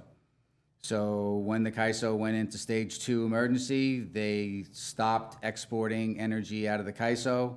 So my purchase at Meade was cut off, and therefore I was short 50 megawatts of energy when I bought it out of the CAISO. So those type of things become problematic. So having local resources and capacity is extremely valuable. We quantify, we presently don't quantify, but we should quantify number 9 being off with the ability to be able to spin in 10 minutes. There's a value there. We just don't monetize it and put it into a kitty, but there's extreme value in having that sitting there just in case. Mm-hmm. Yeah, I guess we've talked about that, or Commissioner Kadikian talked about the notion of insurance, that we all want to have reliability and resilience on our system. And then, I don't quite know how you figure this out, and you don't want to buy too much insurance either, right? So it's a balance there, a careful balance. That's correct, and that's why the N-1-1 is so critical, and we harp on all of our traders not to dip into that, because when an emergency happens, that's when you have to call on that reserve, and you need to be able to meet the load with that reserve requirement. Yep. Talk about the Wärtsilä engines for a second. What is their lifespan? Is that a 25 or 30-year machine, or? On a piece of paper, I think that's 30 years, but our units last longer than that because our capacity factor is so low. And Wärtsilä is actually doing testing on alternative clean fuels, whether it's renewable natural gas or it's hydrogen. So they're working on being able to utilize the engines that we're looking to purchase for alternative fuels, which means that they would still be viable after 2045. Right. I assumed that's where you were going, sorry. Well, I was kind of wondering how you were going to respond. I mean, how does this tie into the council just approved the Race to Zero initiative, I guess, last week? And we, of course, looked at the 100% by 2035 study. And so I guess I was wondering, if you're installing these new engines, if that's the alternative that's selected, and they're lasting for 30 years, does that fit into our climate protection plan? And I think you would say yes, because we're going to shift to renewable fuels. With the technology advancements, I think we could shift to the clean energy fuels. But there is a gap between where we want to be and where we are. So we have to be able to bridge that gap. And worst case scenario with the 8-unit alternative 8s, I don't think that they have hydrogen capability, but they might have renewable gas capability. So if that starts to materialize, and I envision that would materialize, because if you build it, they will come.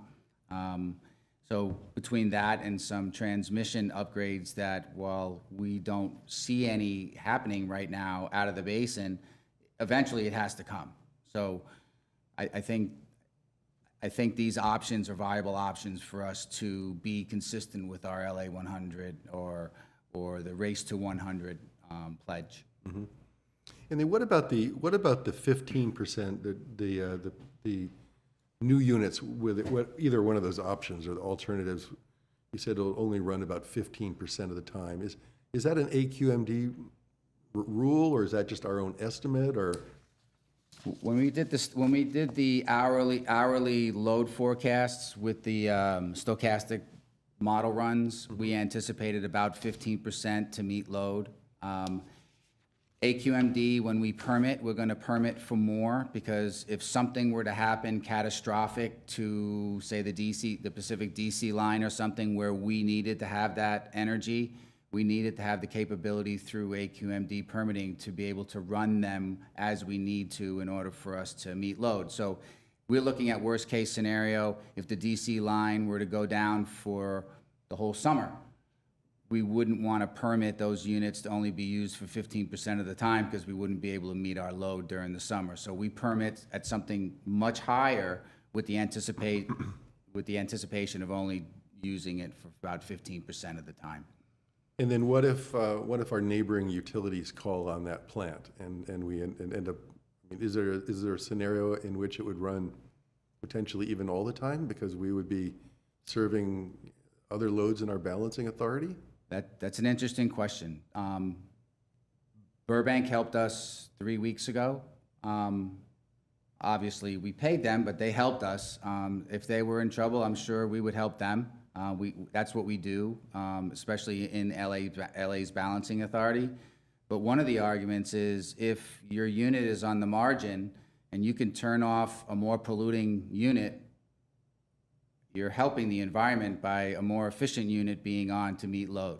Yeah, I think the only rub is that you got all the local people that are, living near Grayson, that perhaps are getting sold this, not sold, but they're being told that it's going to only operate 15% of the time, and we don't want to then turn around and run it 80% of the time.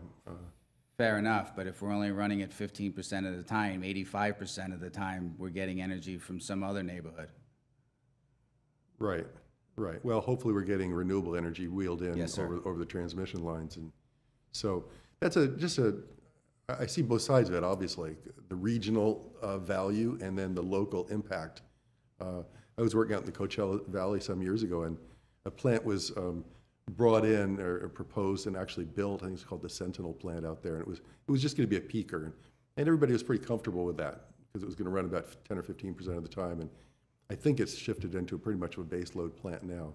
So it's just something I think we need to be aware of, is that there's going to be, if we have the latest technology, there's going to be draws on that. I would think there'd be draws on that plant from the region that might cause it to run a lot more frequently. Granted, I mean, that's what Governor Newsom's edict about today, I think, was it today or yesterday, he signed that, asking for anybody who has any thermal capacity to please put it into the CAISO to avoid rolling blackouts. So we would be good neighbors, I'm assuming, but I would also ask direction from council to determine what we would do and how we would operate, as long as it didn't affect our reliability. Right, right. And just being aware of that local impact, even though I'm with you that we're looking at a regional benefit and a global impact when it comes to power plant emissions.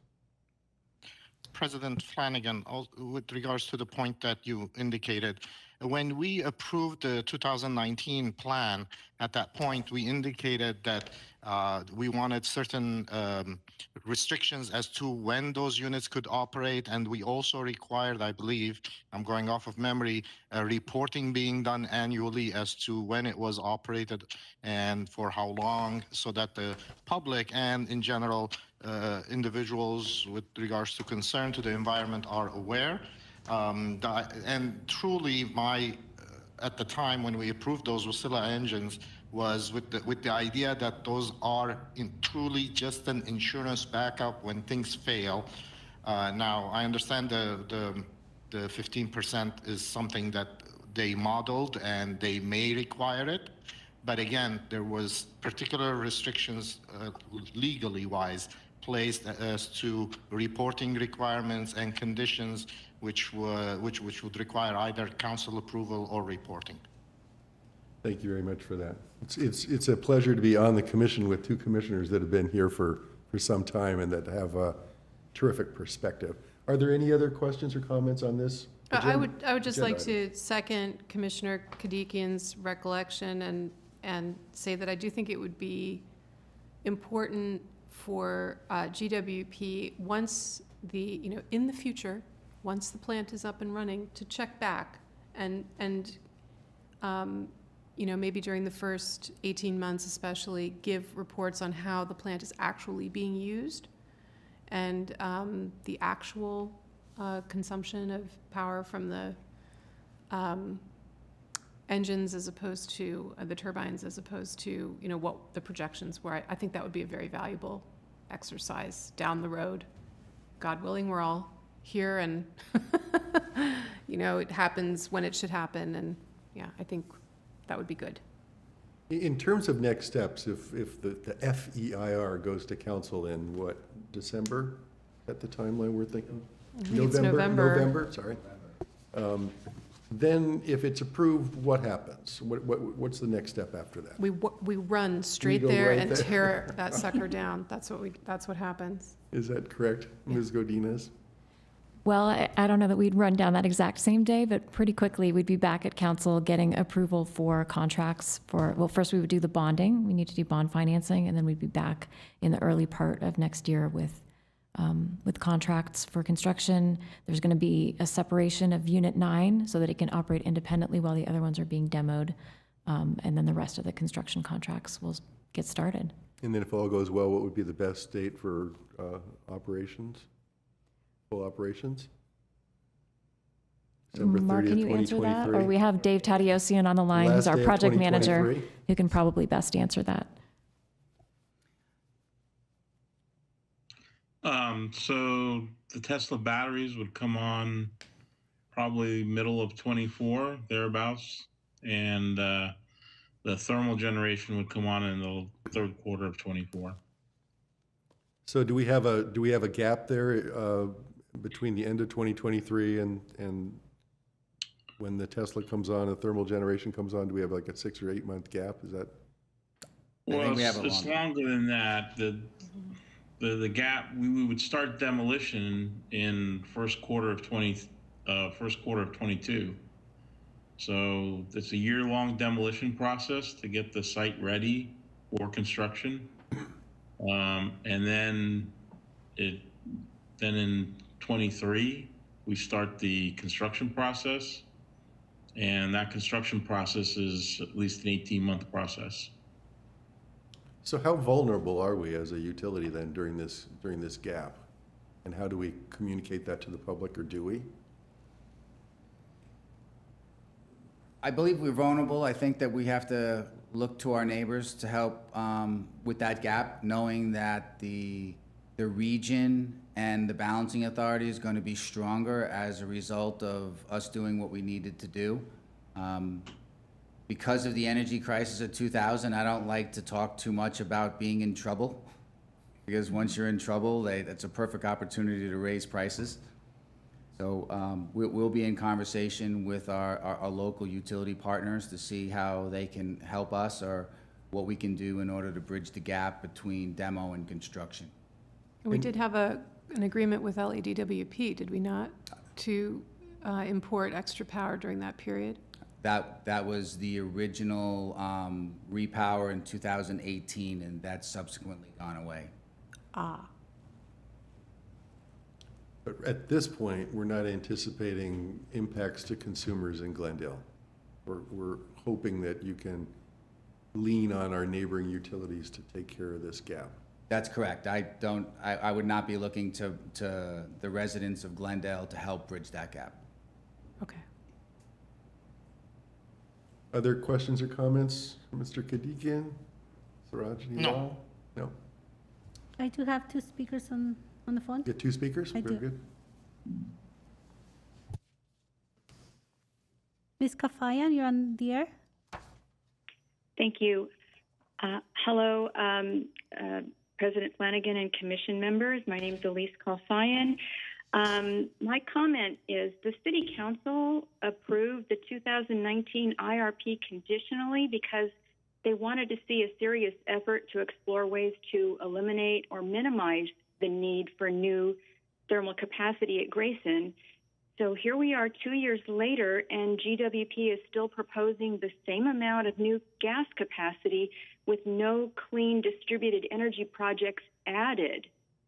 During a time of innovation and when clean energy prices have gone down significantly.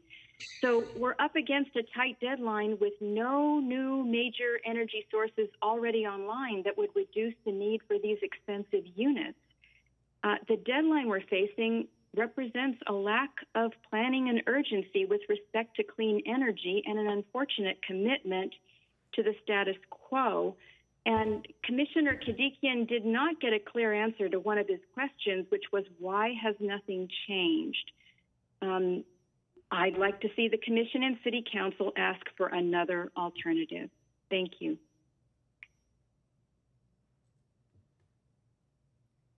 Our next person is Ms. Kay Unger. Yes, hello to the commissioners and to staff. Thank you for the presentation, for the discussion. I am a member of GEC, and I've been keeping an eye on this march toward new gas at Grayson since 2017. I wanted to go back. I understand you all are looking at the 2019 decision. You're sort of looking at it from memory. I have some of these documents in front of me, so I hope you will find this of value. What was approved at that time was the Integrated Resource Plan, along with a suite of resolutions and motions that included, for instance, moving forward on the clean energy RFP projects, the ones that are just barely getting started now, 2 years later. Limited notice to proceed to Tesla and to Wärtsilä, but with no actual approval of a project with 5 ICE engines. In fact, I remember that meeting. City Council was adamant that they wanted to try to eliminate or minimize those 5 engines as much as possible.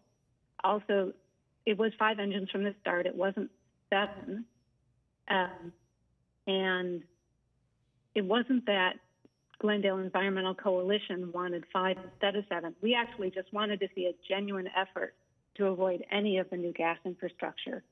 So the motion that the City Council passed that put conditions on these approvals included that the GWP had to present to City Council newer improved technologies that developed so that they could reduce the need for gas generation. The motion said if gas engines are installed at the Grayson power plant, then it should occur just during peak weather or adverse system conditions. And if they're installed, GWP should report on gas usage. And Councilmember Devine also asked for development of a plan for goals and methods to achieve 100% clean energy by 2030. Not a report to see if we could get there, but a report to say how to get there. And I was so disappointed that that didn't happen. We really wanted to see genuine effort to avoid the new gas. I really want to ask us all, what is the cost of the solution right now? I mean, we need to look at the economic cost, but we also need to look at the cost of society and the planet we rely on. You know, you all are talking like as if California isn't burning right now. There's a certain insanity of, for instance, the governor lifting emissions restrictions to keep the lights on during extreme heat that's caused by the emissions. So we're talking about urgency. Yes, we have urgency, but it is not to put in new gas. And I'm not satisfied that GWP has treated the climate emergency with the urgency that it deserves. We need to stop digging this hole. It's a moral issue. And I'm really disappointed that the discussion is so head in the sand about this. And I know you all you care about the planet. You're dedicated public servants. It matters to you. But still, you know, we are at a point, a turning point, and we really need to move in the right direction.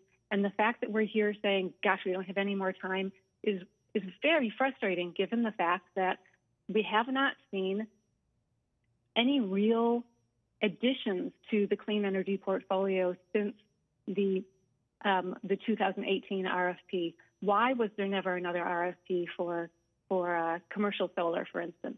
We've been asking for it. It's just never happened. And I would also like to say thank you very much to President Flanagan for noting the neighbors of the plant. I am one of them. I really don't want to see new thermal put in there.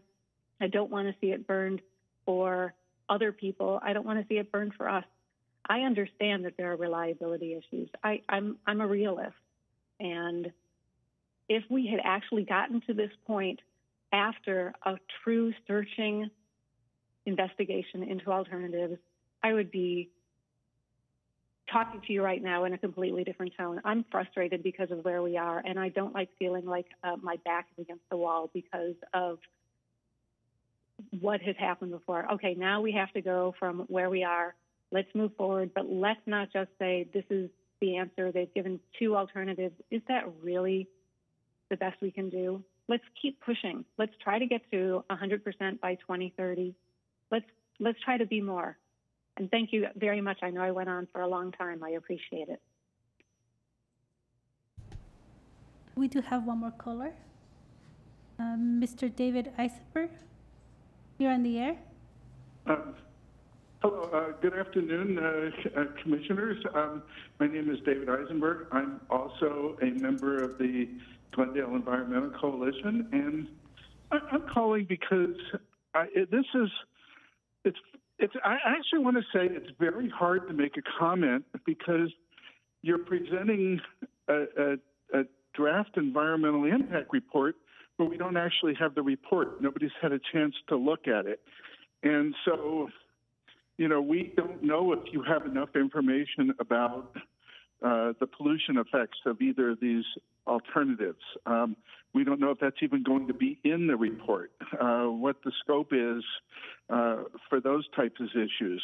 We don't know the cost of this. Is it cheaper and better for the city to rehab the units, or is it cheaper to look at the other units? That wasn't mentioned.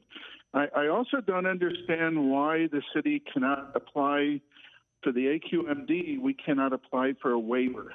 I know that they've granted waivers for other power plants that are in transition in the city of LA.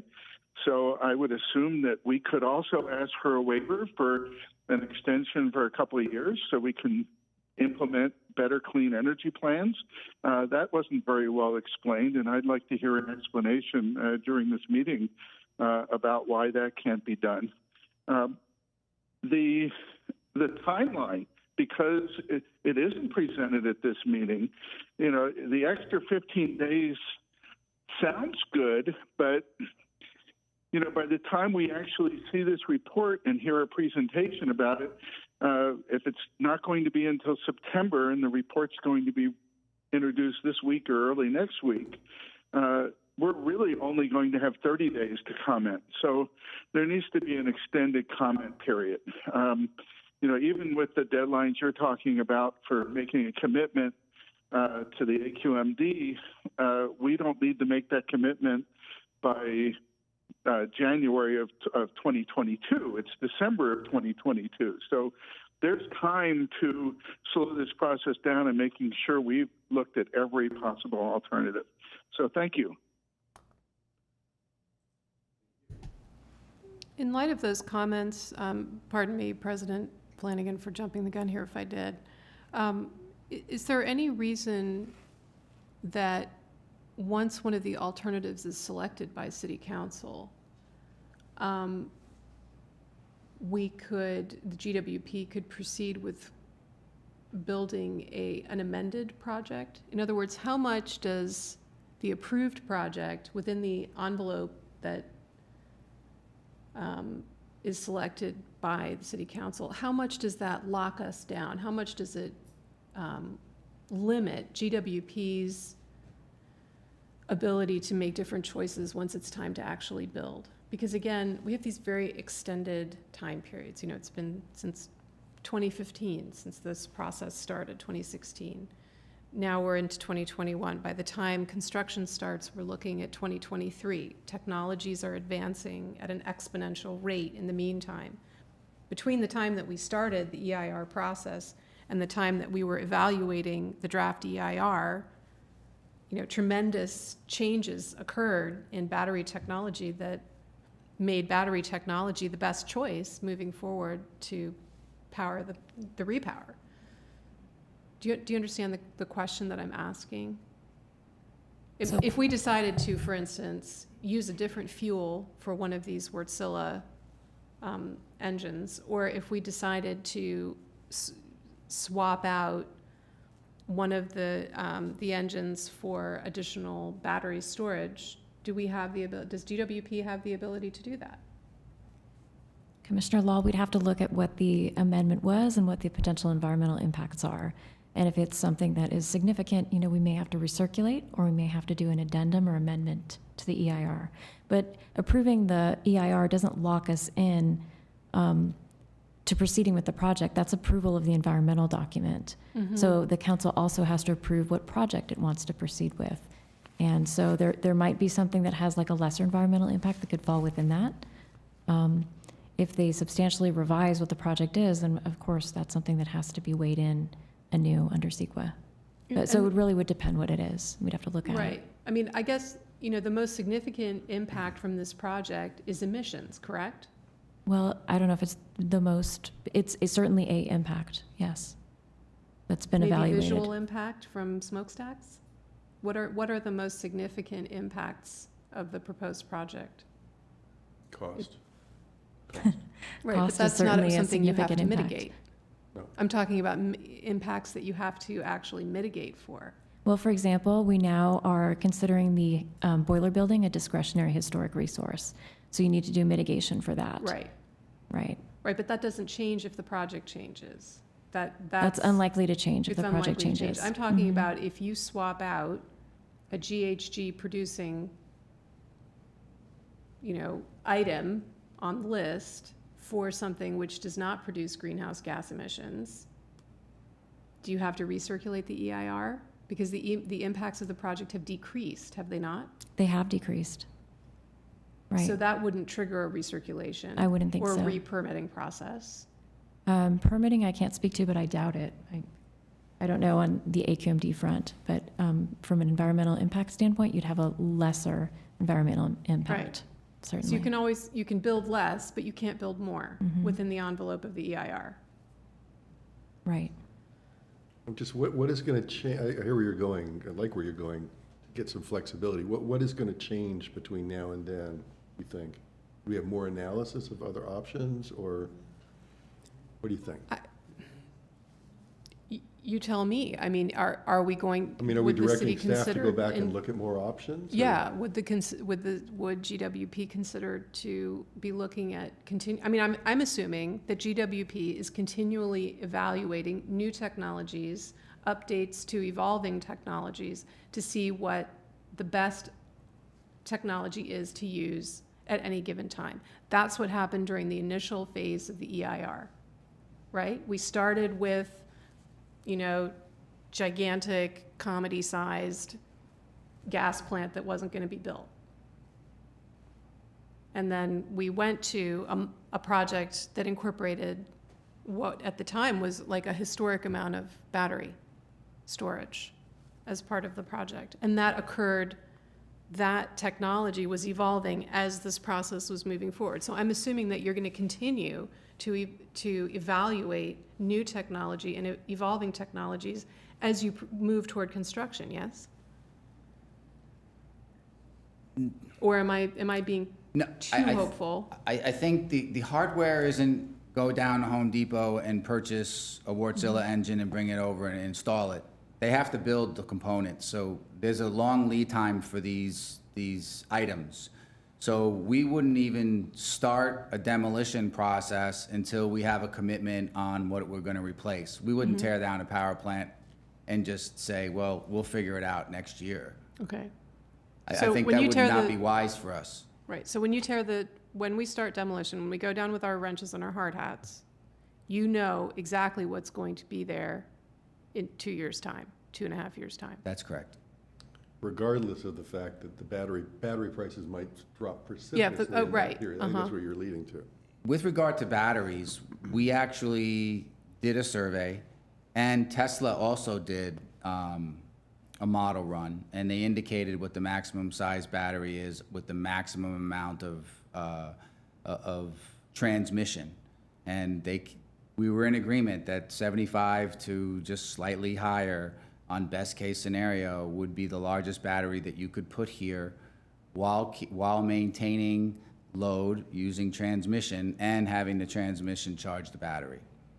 So it's not like we could put 400 megawatt hours of battery or 800 megawatt hours of battery down there and alleviate the need for thermal generation. We Can't don't just have get the bigger and import bigger and capability to charge the battery. Okay. No, I think that answers my question. Thank you for working with me on that. We got there. So if I may, I think we might have gone off on the wrong foot with regard to the update. We just wanted to provide an update to where we were with regard to the environmental impact. We were not trying to introduce it or try to sway opinion. We just wanted to bring it back to the forefront so that when we go ahead and publish the environmental impact report, then we will be open to conversations about it, and we would answer all questions regarding it. Excellent. Thank you. Thank you. Next item, please. Item 6, oral communications. Discussion is limited to items not part of this agenda. Each speaker is allowed 5 minutes. Commission may question or respond to the speaker, but there will be no debate or decision. Didn't we already do this? No. Oh, we That didn't? Oh, that was, the last comment was on Grayson. the Grayson specifically? Correct. Okay, excuse me. Thank you. The general manager may refer the matter to the appropriate staff for investigation and report. And we don't have any oral communication. Okay. The next item is 7, agenda forecast. And so I think we said that in September, there is a special meeting planned, right? So that's a joint meeting with the Sustainability Commission. Correct. Sorry about that. That's confusing on the agenda on the forecast. Draft EIR. September 9th is the date we were looking at. And then could we get a Sunrun update on that at the next meeting, maybe? So at the October meeting? October? Is that a good time frame for that? Are there other agenda items? I was going to request as to when are we going to schedule the hearing to present a recommendation to City Council about the Grayson Repower or alternatives that we just discussed, which we were informed of but not fully presented. Well, that would be September 9th, right? Well, okay, so if I could back up a step. No. For your September meetings, Mark Young pointed out to me that on September 2nd, there would be a joint meeting, yes? A joint meeting of Sustainability and GWP Commission regarding the final Shoal EIR. So that we hadn't, Right, we were asked, we were asked whether we could calendar that just last week or 2 weeks ago. Okay. September 2nd. okay, so that would be September Shoal. 2nd. And then on September 9th would be a joint meeting of the Sustainability Commission and this commission, Glendale Water and Power Commission, to hear about the EIR for Grayson and for members of the public to comment, as well as commissioner members to comment. That'll be during the comment period, not the close of the comment period. So even after that, members of the public can submit comments up until the close of the comment period. And then President Flanagan, you had requested a Sunrun update in October, which I think would be fine. Do we have anything, let's see, on your schedule? Is there a regular meeting in October? There should be. October 4th, it looks like, at the regular meeting. And maybe that could also include an update on the whole commercial solar project, commercial solar initiative. And then in November, we would bring back the final EIR to this commission and to the Sustainability Commission for recommendation to council after the close of the comment period. The date I see here from the PowerPoint is November 1st or 4th, and I think that's a question of whether it's a joint meeting of both commissions or whether it ends up being 2 separate meetings, and I think that remains to be determined. We'll have to work with both this commission and Sustainability to sort that out. So the tentative plan that I see is that there's going to be another joint meeting between Sustainability and GWP Commission on the 4th of November. Okay. We have something preliminary set up for the first meeting, and I'm not sure, I would rather not say what it is yet until I get a little bit of direction from upper management on that. So,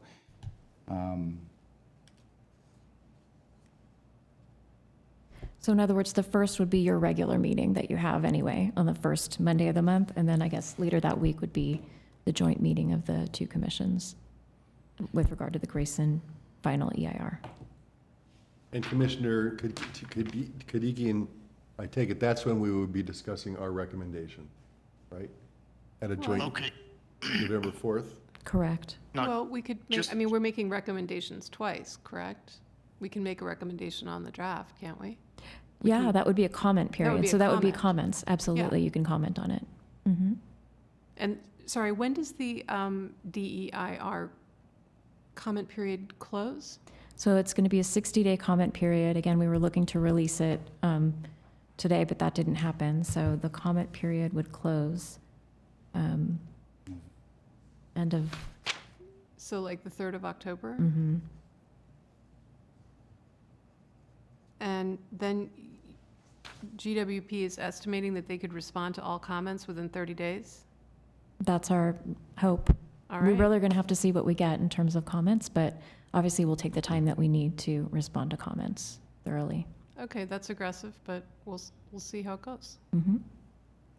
remember I pushing do it have- back, sorry. Sorry, go ahead, Mark, go ahead. Remember pushing it back puts us into Thanksgiving and Christmas, and we're Yeah, that's the trying black not to hole, get yeah. involved in the Christmas holiday area. No, it's a black hole. That's, yeah, I'm just trying to make sure I understand the timeline. Could we, on that October meeting, when we're talking about Sunrun, we expanded that to talk about the community solar, could we just broaden that to have a feed, I mean, are you looking at a feed-in tariff solar or community solar? Could we hit on all of these solar options during that presentation?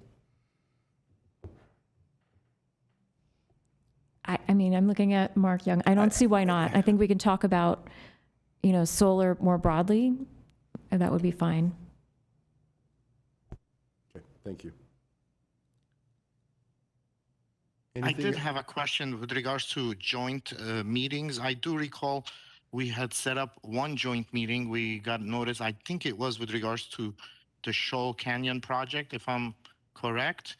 I'm not aware of having joint meetings set up for September 9 or November 4th. And I'm not sure if this commission had agreed to it, discussed it, or anything to that extent. This is new, so you're absolutely correct. And, I guess my apologies. We should ask if you're available and if that's your desire to do that. We certainly are trying to make sure we provide public forum for input, but if those dates don't work, let's see what else we can do instead. Well, it's not the issue of the dates only. It's just I was wondering whether that's the process we want to take. Is anything, are these things are always going to be involving multiple commissions at this point? That's all. The Sustainability Commission is fairly new, so it's definitely, it's new that there's another commission involved in this process, but I think they do have a role to play when it comes to, these environmental type projects. So, that's why we suggested the joint meeting. There are definitely different ways that could be done. No, that's fine. I just wasn't aware there was a suggestion that there was going to be a joint meeting. This is the first time I hear about it. I've only heard about the joint meeting for Shoal Canyon, which I agreed to, which is fine, but this is the first time I hear it. That's all I'm bringing up at this point. Right, and we really appreciate, because I know this is a lot of big documents for you all to review and weigh in on these issues, and it's a lot of meetings. So appreciate your involvement, and let's see what we can do to make this work for you all for your schedules too. Okay, that's fine. I'm okay with the schedule. I'm just saying, fine. How do you feel about the process of having joint meetings? Is that something that is appealing, efficient, less efficient? What do you think, Commissioner Kadikian? I'm thinking let's try the September 2 Shoal Canyon meeting first and see where we go with that. Certainly, different commissions have different priorities and they're all valid, but we also have different responsibilities which have to be weighed against each other. And at this point, for example, what I don't want to happen is being a total split between those two commissions, even though we're having one meeting, which could happen, I suppose, where one commission says this, the other commission says that, and city council is not getting any value other than listening to our recommendations when they could have just heard the whole meeting in the first place. My recommendation at this point, let's do the joint Shoal Canyon meeting, and the September 9th joint comment, that's fine too, because it's just a comment period. We're listening, we're not deciding anything, we're not providing any recommendations. But the November 4, I would leave it open to decide how we want to go in that direction, because we might have a set of recommendation and I'm not saying it's a black and white where we say, yeah, we want this, and the Sustainability Commission says that, but we may have a set of thinking and set of reasoning, which indicates that's our choice.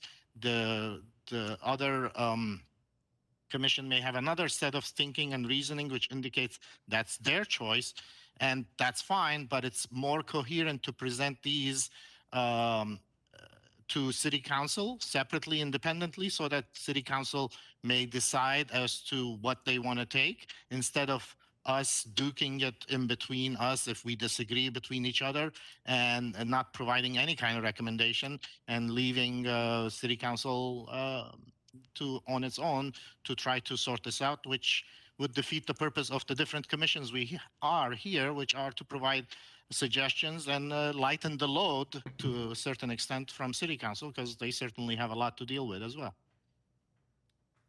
Well put. Commissioner Lal, did you have a comment on that? I hear Commissioner Kadikian's thoughts, and I think that it's good to just keep an open mind going into this process with the opportunity to meet with another commission.